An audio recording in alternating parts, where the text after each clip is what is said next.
Don't blink, it's your blink. Welcome to another Welcome to the show. We're doing well on this 27th September 2024. Here's sunset. Enjoy. Yeah.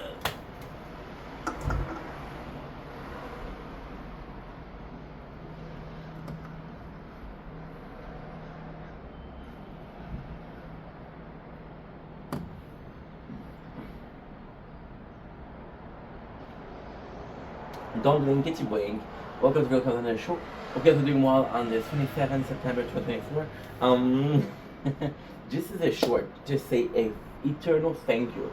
We have two thank you today, but the first one is reaching 100,000 views on YouTube. I grew up with YouTube. You hear this story once again. Gonna be hearing this story for a long time. Grew up on YouTube. I do like TikTok, I do like Twitch, but YouTube is it feel good, it feel home, it feel cozy. The fact that we're successful over here, that we just reached 400 followers and 100,000 views, I'm extremely grateful. You guys have no idea. You know, it might just be numbers, but there's still time where I got self-doubt. There's still time where I'm asking myself, am I doing the right thing? And you guys have proven time and time again that even if I'm doing the wrong thing, you guys are supporting me, and this is for you. Wow. Don't blink, it's the boy Ink. Welcome to the show. This is the long version of the thank you we just did. We just did short saying thank you for 400 followers on YouTube and 100,000 views on YouTube. And I gotta say, that short video couldn't do it justice. Yes, I like that short video, but I have to do a longer video. You know, I'm the expert at yapping. See, on one hand, right? On one hand, I always tell you I don't care about the numbers. I always tell you numbers are just numbers. The human contact, the social aspect of social media is always gonna be something that I prefer, right? But here we are, with 400 followers, 100,000 views on YouTube, 655 followers on Twitch, 9,088 on TikTok, 2,200 on Instagram. Now, why are these numbers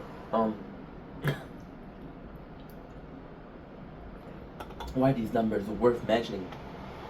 Weirdly enough, I'm 3 years in, and there's still days where I doubt myself. There's still days I just finished making a video about going back to work. Not because I don't want to do this, but because I miss working. And see, I got self-doubt, and I think self-doubt is very human.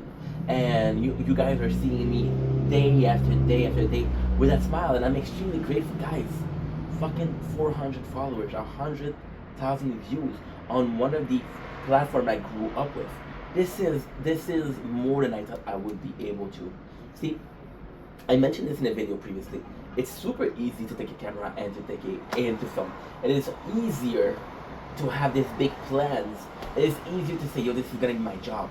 But actually making it is a completely different vibe. I mentioned numbers. I got this weird idea where I mention numbers, and on the other hand, I'm mentioning, hey, not important. But in self-doubt, right? I shouldn't say this, but it's gonna sound very negative, but just like when we reach 8,000 followers on TikTok, today I'm feeling very thinkative, feeling very inspired. Yesterday, little shorts, we filmed the moon, and yesterday the moon was beautiful, and you can see the stars, and I have an amazing camera, so I might as well use it, right? And I was inspired, but I've been doing nature garden for 2 years. The idea should have come before. Long story short, I get a lot of support. But the support often comes from my friends, often comes from people that I care about. And on my hand, I shouldn't be making friends with my followers, because we all know how that can sometimes end. On the other end, I'm like, are they fucking with me because they're my friend? And you know what? It doesn't matter. It doesn't matter. We're moving forward in life. And there's something special about moving forward. There's special It's my first video of the day, so if I don't really talk well, one of my first video. We did a show before. We made it. We're moving on in life now, better late than ever, right? But it's also for the first time I give a shit about what I'm doing. How many days that I come to work, say another day of work. How many times that I go to work and I say I don't feel like working today? How many times have I done that over the last 3 years? Very rarely. I'm moving forward in something I want to do, and it's the best freaking feeling. Now, I know that tomorrow I'm not gonna be able to make this dream. I know in a year we might not be able to make this dream, but I know that someday, somehow, we will make it. We will make it. And if I can finish this video on a very positive note, when I'm there, I'll remember 9,000 people on TikTok. I'll remember the 655 on Twitch. I'll remember the 2,200 on Instagram. And I'll remember the 400 on YouTube. As people that helped me to get where I am, but mostly the people that gave me confidence, self-love. I was always the kind of guy to say, I don't need my apologies, to be told I'm beautiful. I don't need to be told I'm good. I don't need validation from others. Until you get it. And when you do get it, like, I didn't need this, but it sure as fuck feels well. And yeah, this is the video. So once again, thank you so much for 400. It's a weird video. I'm in a weird mood, but, and I mentioned this before when I did the 8,000 video. It's like, it's the absolute most insane feeling.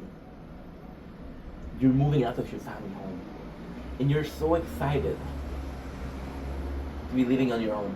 Then you remember every single moment that you spent in that home. You're living in high school, and you're excited to go to work or go to CEGEP or go to college, and you remember every single moment that you had in that high school. I can't help but look back when I move forward. When I look back, there's a lot more positive than negative. And that's thanks to you guys. That was Ink Vendetta, signing off. Now 400 strong. Don't blink, it's your boy Ink. Welcome to Go Comfort on the show. Hope you guys are doing well. Kids are having a wonderful day on this 27th September. Today is a big announcement. Today is a big day. Now, understand that every single big announcement that I'm doing is because life is constantly moving. And for some it might be small announcement, but for me it's a big announcement. The announcement is we're going back to work. I don't know when, I don't know how, I don't know where, but I started posting CV last week. I've been posting a lot of CVs. Now, I know what you're saying. Inky, I thought money was an issue. Money is not an issue. I got a system called unemployment and I still have 3 months on it, right? Inky, I thought you were doing your dream. I am absolutely doing my dream. I am absolutely filming video. These last 5 months, making constant content, or some of the best ones I've had in my life. Some of you guys I fucking love. Some of y'all a bit less, but hey. I've been doing this dream for 5 months now, and it will come in the best one of my life. Now the question that you're asking, am I gonna give up on making content? No, absolutely. I don't think I'll ever give up. If I give up, I'm dead, or have a young baby in my arm and they're crying, and I'm not making content because they're crying. It's how much I love this environment, this social media, this domain, this universe, right? And this little community that we're building together. Me, you, your neighbor, hopefully, if you talk about my videos. I'm kidding. And you see, I'm kind of excited to go back to work. Money is not an issue. Money is not an issue. I don't want you guys to feel like I'm forced back to work, right? But then again, we're trying to lose weight. We're trying to change our eating habits. We're trying to change the way we are. We're trying to change the person we are. And all of those changes are phenomenal because it is time to move forward in life, right? However, the reason when I will go back to work, I'll be completely honest, I missed it.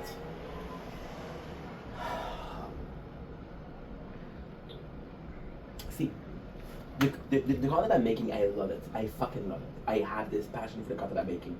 There's some of my videos that makes me laugh. There's some of my videos that makes me think. Some of my videos that gives me goosebumps. There's some of my videos that makes me emotional, right? All of those videos were filmed for a specific reason. But I am at home. It's a lonely place sometimes, you know? and I want to go back to work for, let's call it the big four.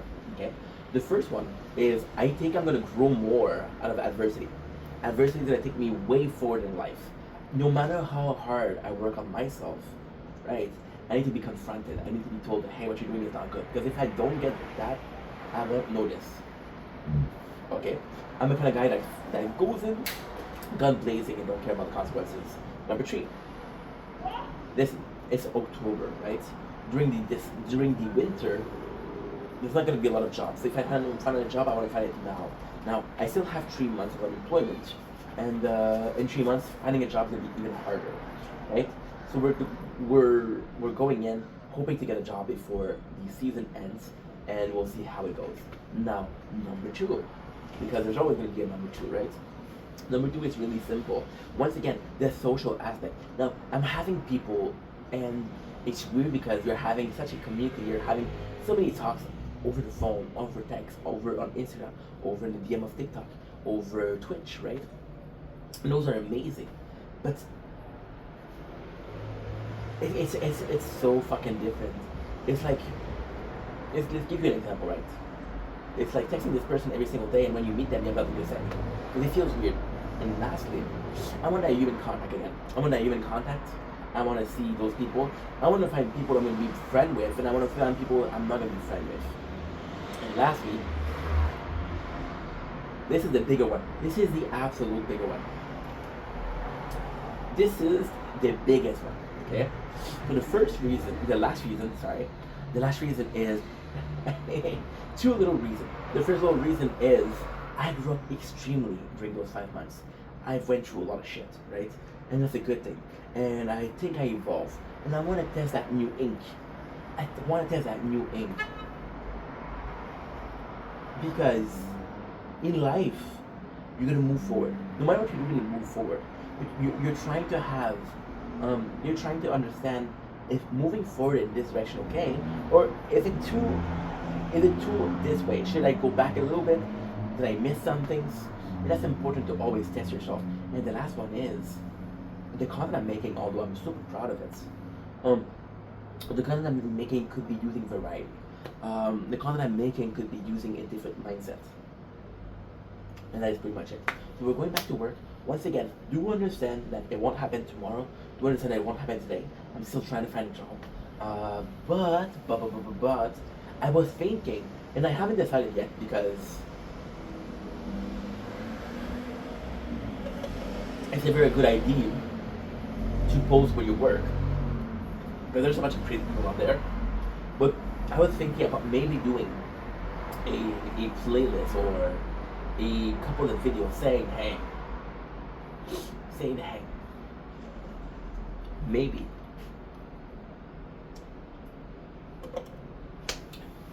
do work hunt, do a find my path to work. Show myself in the processes of giving out CVs. Show myself in the processes of traveling, you know? I think it's important. Now, I am posting a lot of CVs online. The real start is going to be on October 8th. Why October 8th when we're at 27 today? On October 8th, I'm receiving the different remotes. The different remote is going to be a way of showing I can get to work. Now, as stupid as it sounds, as an electric scooter, I'm 31 years old. But the boss who's going to see that, the person I'm going to give this CV to, I'm going to say that, okay, he has a way to come. And if that's something. Might be nothing extreme, but it's something. Anywho, love you guys, take it easy. Peace. Don't blink, it's your boy Ink. Welcome to the Welcome to the Show. Glad you're doing well, glad you're having a wonderful day. This is a video that is really cool to make on this 27th September. It is a video that it's the video that I put on the back burner. Okay. This is the way we're starting, I guess. That is a weird day. It's a video we put on the back burner because, as you guys know, when I was 22, I was extremely cocky. For the first time ever I started working out, I started loving my body, and I've always been a good storyteller. I started really lying and really manipulating people, not in the hope of hurting them, never in the hope of hurting people, in the hope of putting a situation to my advantage, which is, I believe, in my opinion, very normal. Is it wrong? Absolutely. Should you do this? Fuck no. Is it understandable? Yes. And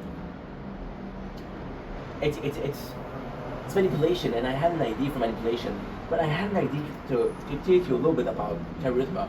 And we did a playlist. We did a playlist which was charisma, and I want to show you a little bit of how to be a good salesman, how to be a good person.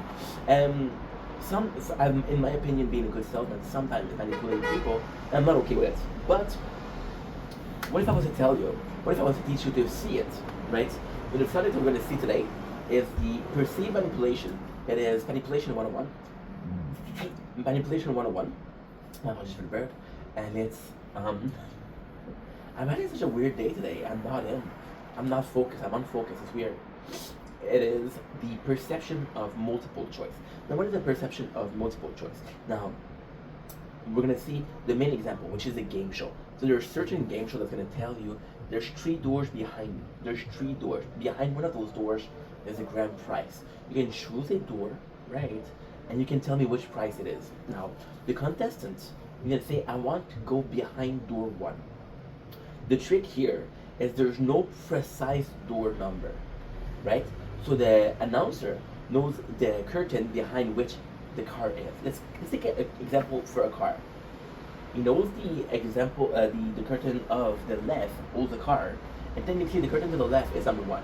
But since the player or the person partaking in the show do not know which one is curtain number 1, then the announcer is able to choose whatever curtain you want. If it's in a good mood, it'll give you the second good price. If it's in a bad mood, it'll give you the shittiest price, right? Perception of option. You're gonna go to a restaurant, right? And the restaurant is a very mom and pop shop, and all of their meal is good. It's a restaurant that you often go to, right? And for some reason, the chef didn't order some shrimps, and your favorite meal is shrimp. And you've been going there for years once again, but you always take the same thing. You always take that shrimp deal, which is a meal and a dish deal. Focused. And you never really pay attention to the rest of the menu because you're like, you know what? I know what I want. And they tell you, well, we don't have this. I'm sorry, sir. I'm sorry, sir, we don't have this. Fuck. I really wanted this. Well, what are you gonna do? They're gonna give you other option, right? And they're gonna give you option at a restaurant. They're always gonna give you the option that they want. So for example, there's a really good, they made a lot, or it's very good, it's very cheap to make. There's very high intake. I used to do surprise the restaurant out of trying to be charismatic, but not knowing what I wanted to take, and they would always give me the biggest meal. Where such an option is being presented different options. Being presented, to give you an example, three options. And out of those 3 options, only one of them is doable. Only one of them is a viable option. Sorry. And the person giving you the option are gonna push you towards that option, right? And then you're gonna be like, oh, this was my choice. It wasn't your choice. And Montreal and Canada, right? In Quebec. Let's say Quebec. In Quebec, we have 2 phone companies. We have Bell and Videotron. Now, these 2 are the biggest, right? And then you have a dozen, 20, 25, 30 cell phone companies, and they're all offering you a different deal. But if you look at the owner of these companies, what do you get? Bell or Videotron, you get 2. So there are branches of the main branch. Now, why do they do that? It's because they want to give you the illusion of the choice. And they wanted me to take, well, I have so many options, what should I take? When you only have 2. The person, as long as a person believes the choice is theirs and not yours, they'll be happy, right? And that's what governmental do. Governmental will do this. Governmental will put a lot of the tax-paying money into environment, because who's gonna say don't use my tax dollar for environment? Fuck the planet. No one's gonna say that, right? Even in shows, you cannot be seen as a racist and be seen as a sexist, because you don't want to be an asshole. So they're gonna push you towards the choices that makes everybody happy, and it makes you look like the best person, right? There's these constant video that we're seeing right now, and the constant video. Sorry, the constant video is should I give you $5 or should I double it and give it to the next one? Right? And everybody's like, oh, double it. Right? And then, like, oh, these videos are awesome. And then, and then, there's a video where it's $5. The guy asks the choice to double it. Like, no, I'm gonna take the $5. Fuck everybody else. I'm like, what an asshole. No, it wasn't an asshole. Is it nicer to give money to somebody else? Absolutely. But you're giving out two choices. You were getting the option to take the money and take the money. Doesn't make you an asshole. You just see the opportunity, right? And it's weird because if somebody is good enough to talk to you, if somebody is a good enough seller, and again, they're making the option seem like it was your choice when it wasn't. You're put in a position of, was it really my choice? Why did I choose that? And yeah, that's pretty much it. When you have option, do look at the option, do make your own opinion, make your own choices. Then, accept the consequences. If it's a bad choice, it's a bad choice. If it's a good choice, it's a good choice. Stop letting people tell you what to do. Because people telling you what to do in most cases are gonna be expecting something in return, or are gonna be doing something that helps them. I was watching a YouTube video, and somebody says, "Hey, I would love to hear your feedback. Leave a comment." Why do you do that? Because it helps in the algorithm. Do you honestly think the person looks at the comments? No. That manipulation? I know. Anywho, love you guys. Take it easy. Peace. Don't blink, it's your boy Ink. Welcome to another video, welcome to another show. Hope you're doing well. Hope you guys are having a wonderful 27th of September. We're looking at a lost treasure of Disney, Treasure Planet. See what I did there? One of the movies that is being worshipped as one of Disney's best movies. And I've always wondered why. I've always wondered why that movie is so popular. And then yesterday I was giving the option to check it out. Gotta say, fucking incredible. So first of all, we had this kid, right? Father of the Pirates. And it's a beautiful, beautiful, beautiful, beautiful movie. Father was a pirate, father left, right? His mom, she always wanted him to have a better future, to have a better career, right? And the kid doesn't care. He only wants to follow his dad. He only wants to be the pirates. So he ends up finding a treasure map, which leads him to Treasure Planet, which is, again, the goal of the universe. If you watch One Piece, Treasure Planet is the One Piece. Is there copyright? Yeah. Absolutely. Knowing that One Piece was released in 1997, I think we know the original. But in Treasure Planet, you're following, you're going on a cruise ship, right? And the kid who's always, the kid, your main character, you feel bad for him. He's always on his own, he's always feeling depressed, he's always feeling like, fuck the world.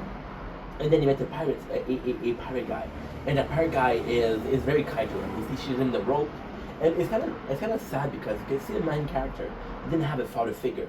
And the pirates, which is the guy with a cyborg, he kind of becomes his father figure. And he actually cared about the kid until he doesn't, and he becomes a bad pirate. He still cared about the kid, but he letting his greed go over. And then you realize that the whole ship, who was led by somebody reputable, were all a bunch of mercenaries, right? And they all planned to steal the treasure, and they all planned to use the kid, right? And then the kid is like, yo, I have to defend, and the kid does the right thing, right? And the end of the movie, which is the best place, is, you understand, the pirate saved him. The pirate that was father figure, to him save him and decide, hey, I want to become a good person. I want to save the universe. That's the plot. That's the plot, right? The Treasure Planet ended up being a treasure. They find it. The treasure doesn't matter at the end. Now this is this plot. Now let's look at the story, right? We saw a kid who has no future, doesn't care about life, who doesn't care about anybody else but himself. Finding a person that can call like a father figure, finding a purpose in life. And it's not because at first he's a cabin boy, but even though he's a cabin boy, he's living the dream. He's learning to fly. He's learning a lot of shit. And it is a beautiful, beautiful movie because of that. Because it isn't a hero journey. It's a journey into escaping whatever mood I am, whatever bad mood I am in. And then you meet the cyborg, which is again a father figure. And it's weird because the kid, the main character, wanted to be a pirate, right? And he wanted to be a pirate, so even though the father figure was an asshole, like, oh, you're a pirate, I'm a pirate, that's cool, right? But the best part of the movie is at the end when he decides not to be a pirate, but to be a police force, because he finally realized that his father wasn't cool. He was a pirate, but he left his ass. His father was a douchebag. It's like, I don't want to be like my father. My father's an asshole, right? And during the movie, it is understanding that you're doing the right thing. It's wanting to do the right thing. Seeing people for who they really are. It's a beautiful thing. And it's nice because a lot of people, and like this movie, like again, is worshipped. And a lot of people are talking about how the MCU falls. But you're also seeing the captain, which is a cyborg, which is a father figure. And the father figure is in a position of, I can hurt that kid. I like that kid. And in a lot of different ways, they're both finding a dark truth. They're both finding a dark reality. They're both finding their own nature, their own desire for money and greed. And they become a better person. The pirate knows it's too late for him, but it's not too late for the kid.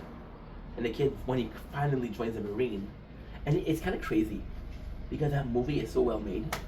He joins the Marine, and there's not a mention of Marine the whole time. There's not a mention of anything, of any good people the whole time. And when he's in the Marine, you're like, okay, well, the Marines are police. Police are good people, right? He's a good person. This movie is a treasure because of your own perception, because of how you understand the story, right?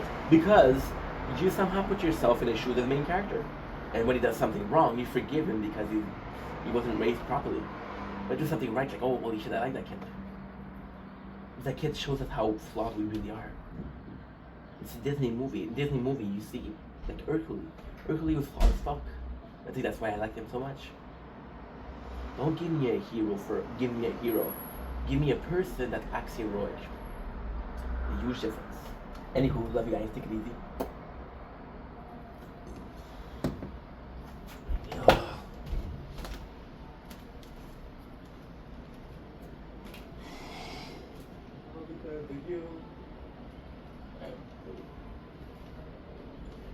Another kind of wings.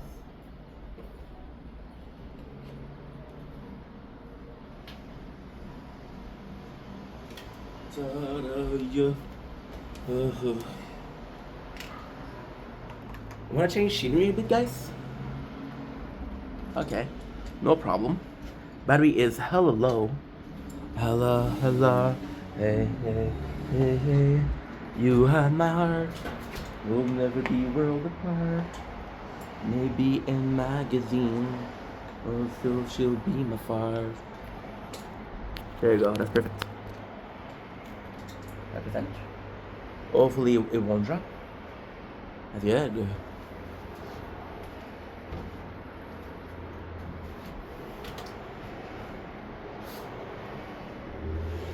Don't blink, it's your blink.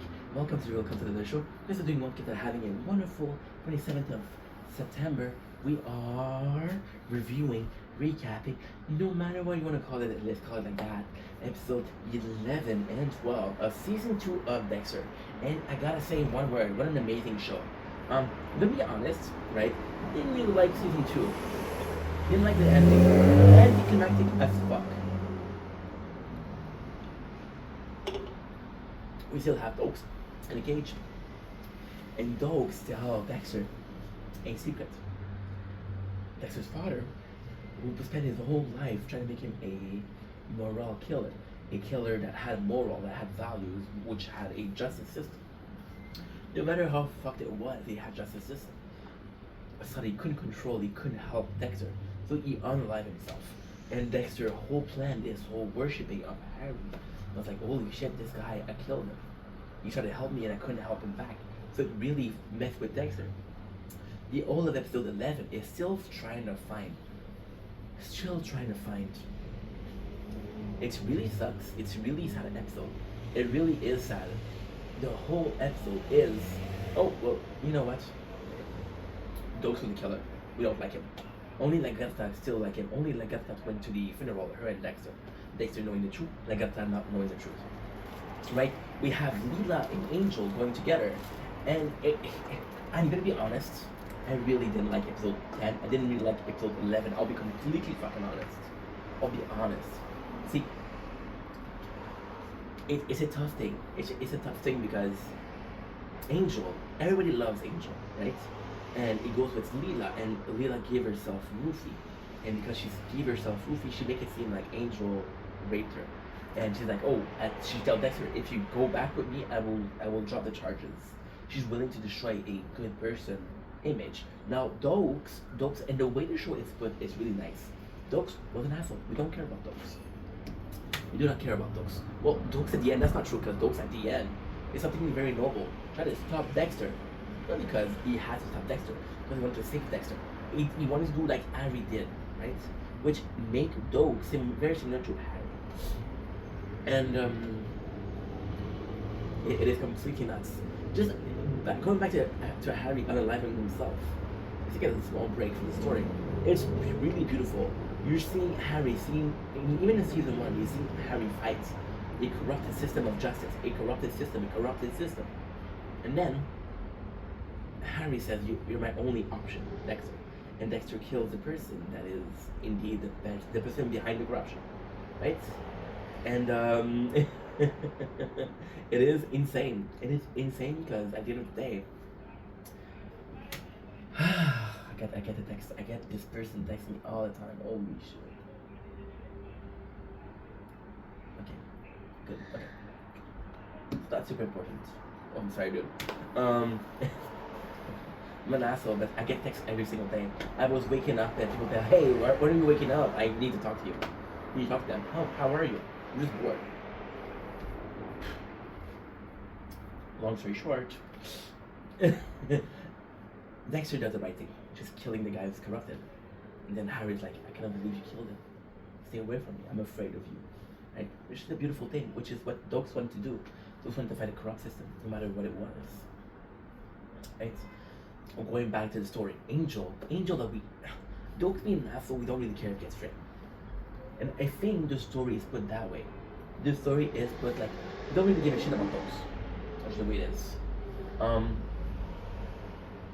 Even there's a part where Dokes is able to escape, and Dexter saved him, which is beautiful because Dexter saved him. Dexter saved him to kill him or to bring him to FBI. And then Dokes dies. And it's the most anticlimactic. You don't even see him die. Not that I wanted to see him die. It's a show about killing people. It's a show about killing people. So if you're not gonna kill people, what is the show about? We're going back to Angel, which is my favorite character, probably a lot of people's favorite character, and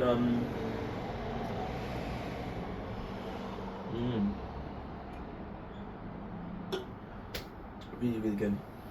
It's not because him too is surrender. There's only a couple people that are like, no, Angel's good. We have to save him. We have to save him. We have to save him.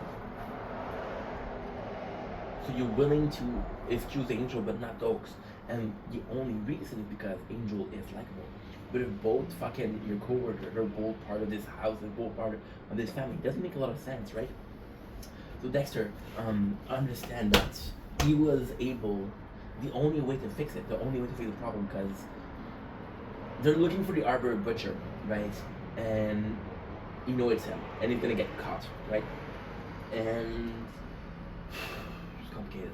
But in a short version, it's like, okay, well, and we said that in season 1. I don't know if it's related. Season 1 is of this young kid who ends up unliving himself because he had to unlive the right person. And Dexter thinks about unliving himself. So number 11 is Dexter trying to say goodbye, trying to say, hey, here's my will. Hey, here's my car. And he's giving it away before he dies. And episode number 12, he's talking with Debs and help him. And now Dexter is in a position of helping himself. But it's very anticlimactic. We know the villain of the season is Lila, because Lila, she does things. And she runs away and find out that she's an illegal immigrant. Which, who gives a shit? She killed people. The worst thing you gotta give her is illegal immigrant. You got Debs and Lundy, whose relationship ends because he's going away. You're like, okay, well, what the fuck were you doing? Why the fuck did you give me this other season? I'm sorry. Then you got Dexter, who is in a position to save Rita's kid. And it's a very heroic moment. He does save the kid. He's like, holy shit, I'm so happy. And even you have a picture perfect that Dexter is going back to Rita, right? And you see the kid, it's very heroic. You're like, holy shit, what, I love fucking Dexter. The season ends, spoiler, with Dexter killing Leela. And the saving grace of the episode, the only good part of the episode is the very end. And the very end where Dexter said, I don't care if I'm right or wrong. I stopped asking myself this question a long time ago. I accept who I am. I accept that I'm a killer. I'm accepting that who I am is important. I saved a kid. I was able to save myself. Something, a higher power, is helping me, right? And there's really sweet moments where Dexter does listen to Debbie. There's a really sweet moment where Dexter feels compassion for Angel. It's a really sweet episode. Then he kills Lila. Like, okay, well, that's who I am. And it's a good ending. It's a really badass moment.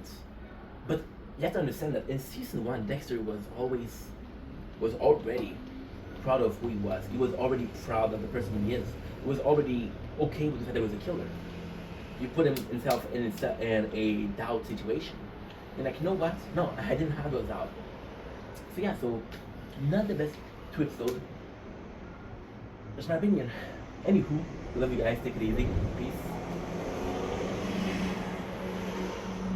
Don't ring, it's your boy. Welcome to another video, welcome to another show. Welcome to the general reaction of the season 2 of Dexter.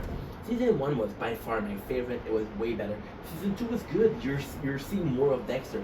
We understand that the show is about Dexter. We understand that Dexter is the selling point of the show. So we're putting it in front. We're putting Debbie with another person. We're putting we're putting more Dexter better with. He makes better friends. He's able to make friends. We're putting Dogs, which is just righteous person, being righteous, an asshole but righteous, not following the law but righteous. We're putting this FBI guy who's done nothing, and that is the whole feeling of season 2. The only saving grace of season 2 is Lila, which is the right person for Dexter. Lila who understands Dexter. Lila who is able to accept Dexter. Lila who is the righteous, not the righteous, but the soulmate of Dexter. Used to enter into a psychotic biatch, and it's serving no purpose. Season 2, the reason why I didn't really like it was it was serving no purpose. You have finally the confrontation between Dokes and Dexter, just to figure it out that Dokes has been killed by Lila. You have this cheating notion with Rita, just for Rita to take back Dexter. We have Debbie finding a righteous person, finally a good boyfriend, just for him to leave. This whole season feels like you're moving so far forward. Just say, you know what? No. At the ending of the season, Dexter accepts himself. Motherfucker, season 1, Dexter accepted himself also. You're not moving forward. This season is filled with moments that is badass, filled with moments that are worth it, filled with moments where you feel like the story is going somewhere, just to take it all away at the end. Now, the saving grace of the season is Lila, an amazing character, until she isn't. See, in the beginning, she's amazing. She's phenomenal. She's Dexter, waifu. She's Dexter, she understands Dexter. And then you understand that she's a lot more like Brian, which was Dexter's brother, which was the ice truck killer. She's the villain of season 1. Once again, Dexter has to kill Lila. Now, the biggest thing about Brian was Dexter didn't want to kill Brian. Brian was a good person. The thing with Lila, for the first time Dexter kills and doesn't have to do his ritual. He doesn't have to follow the code of Harry. It's a big thing. Yeah, season 2 feels like it had a lot of potential. Should drop it and say, you know what? I'll see you guys in season 3. Good, we're filming. Anywho, love you guys. Take it easy.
Put your shoes on.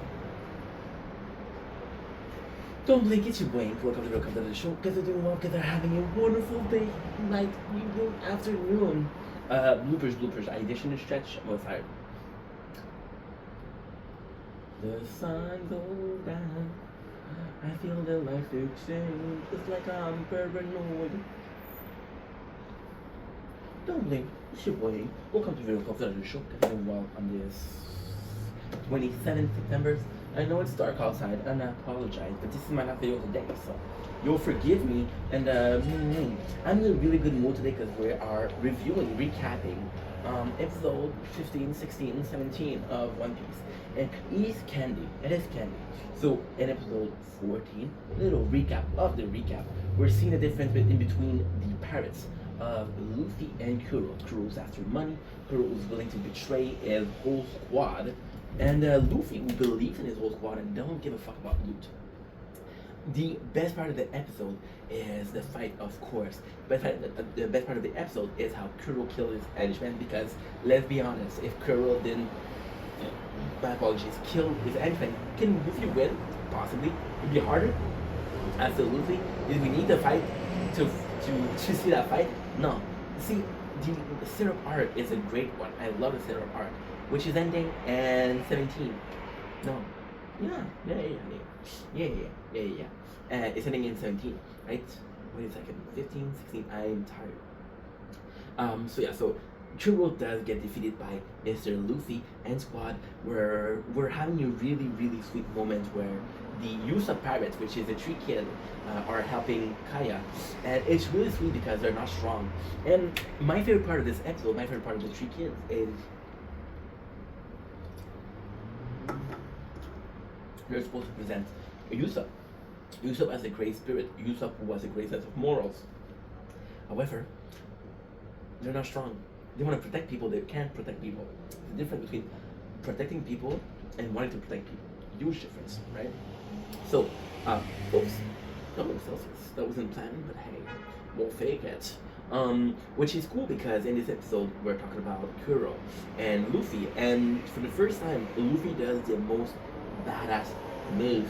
The most badass move. And that most badass move is what?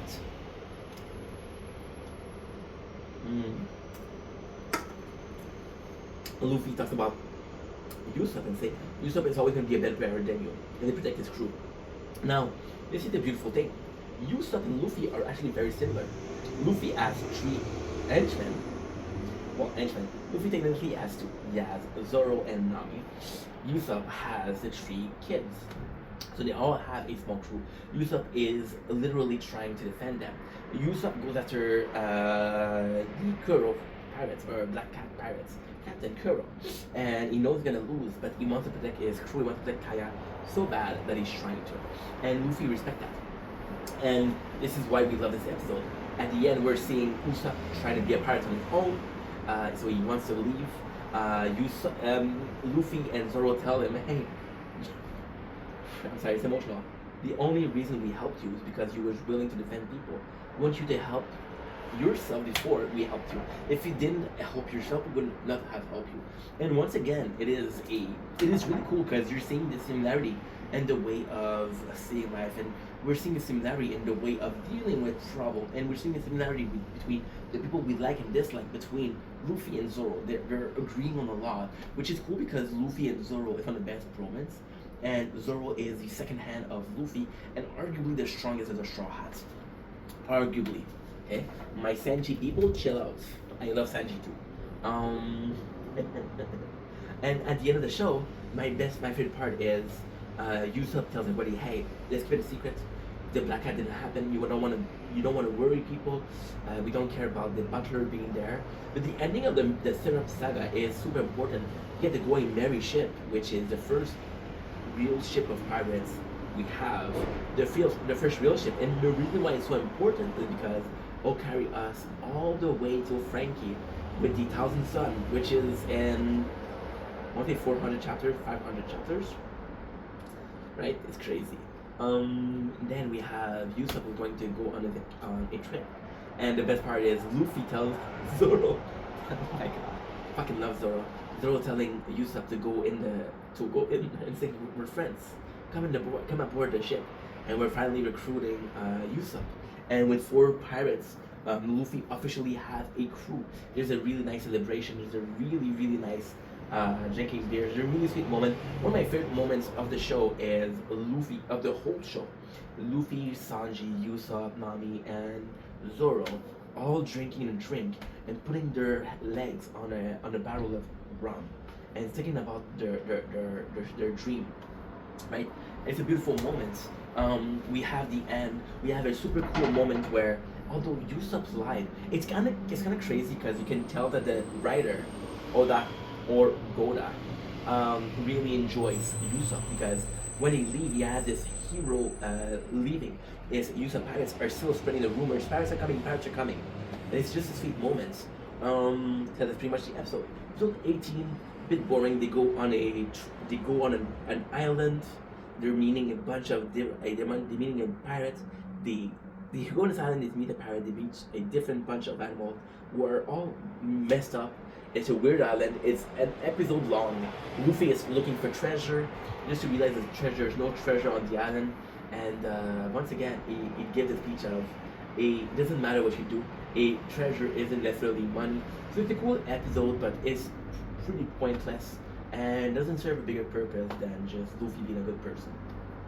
Anywho, love you guys. Take it easy. Peace. I don't know.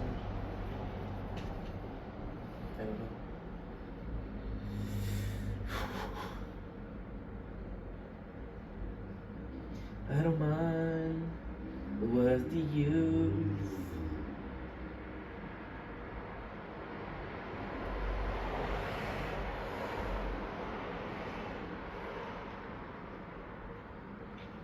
It doesn't matter. Feeling shady in my bed, didn't take my fucking meds. I pop up in my ears, everything just disappeared. All I wanna do is